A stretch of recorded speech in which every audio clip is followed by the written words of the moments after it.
President. Senator Katie Gallagher is an absolute trailblazer and fierce advocate for women, and I am incredibly proud to be in this chamber with a woman of her calibre. It doesn't feel like it was all that long ago that I was working in child protection with children and women who were survivors of sexual abuse, and I got to see firsthand the impacts of that, those assaults and violence on children and women that are long-lasting and devastating. They leave a profound impact on survivors.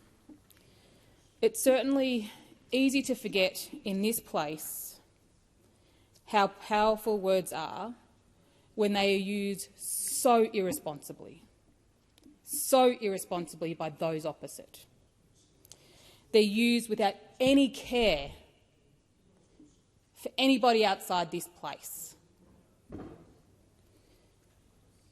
We have a responsibility in here to tread with care. According to the Australian Bureau of Statistics Personal Safety Survey released in March this year, an estimated 8 million Australians, 41%, aged 18 years and over, have experienced physical or sexual violence. 1 in 5 women have experienced sexual violence, that's 22%, or 2.2 million women have experienced sexual violence.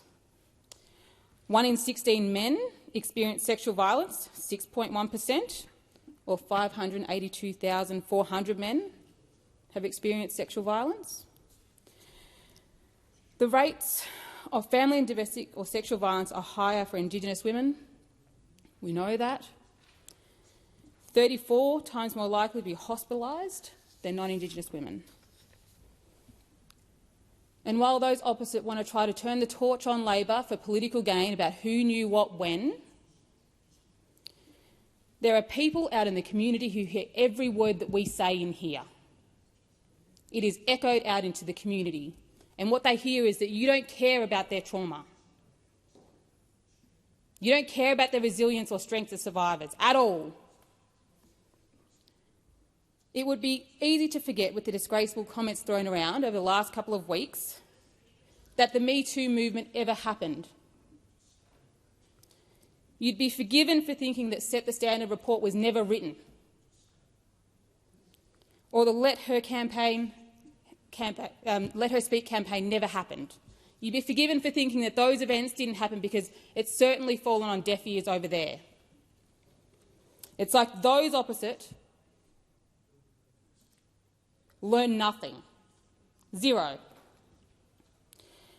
To be so irresponsible is friggin' outrageous. Outrageous. We know that half of the women who experienced sexual assault did not seek advice or support after their most recent incident of sexual assault perpetrated by a male. The events that have unfolded in this place certainly won't give them any confidence in seeking support in the near future. It should go without saying that every person in this place should be able to live free from violence, to be safe in their communities. The discussion today, again, serves as a stark reminder of the work that we need to do, not just in this place, but as a country. And we are certainly under some great leadership with our Minister for Women, Katie Gallagher. We need to place survivors at the heart of conversations that we have about them, because that's what this conversation is about. We need to acknowledge the tenacity and strength of all those who have experienced it and survived, because they are true heroes here. To you, to those listening, I say I'm sorry if you're feeling re-traumatised because of the conduct of the people in this place. I'm sorry for what you've had to hear in this place. I'm sorry for what you've had to see through the media and on your TV screens that have re-triggered you over the last couple of weeks. I'm sorry if you're in pain from the conversations that have happened in this place. And I want to say that we absolutely need to do better. We need to do better for you. Senator Van.